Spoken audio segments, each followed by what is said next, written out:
And welcome to Godcast. Message करा broadcast की घेऊन आलोय गॉडकास्ट. आज आपण ज्या बाप्पांची गप्पा मारणार आहोत ते खऱ्या अर्थाने सेलिब्रिटी आहेत बरं का.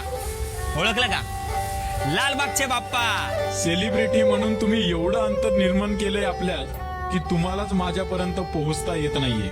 पण तुम्हाला तर आनंद व्हायला पाहिजे, एवढी फॅन फॉलोईंग आहे म्हटल्यावर. कसला आनंद व्हायला पाहिजे? हजारो लोक तिथे दिवस रात्र रांगेत उभी आहेत याचा, की एवढं करूनही त्यांना मला नीट भेटता येत नाहीये याचा. तुम्ही नवसाला पावता म्हणून कदाचित गर्दी करत असतील नाही का. खरं गाराणं घेऊन येणारे कमीच असतात रे.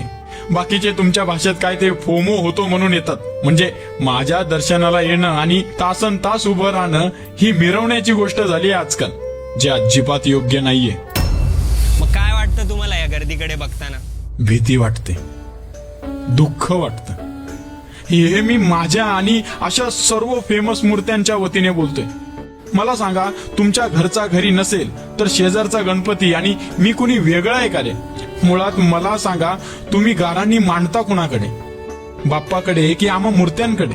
मूर्त्या वेगवेगळ्या असल्या तरी तो गणपती गणेश एकच. त्यामुळे नका रे स्वतःच्या आणि इतरांच्याही जीवाशी खेळू. विघ्नहर्त्यामुळेच विघ्न येणं हे बरं नव्हे.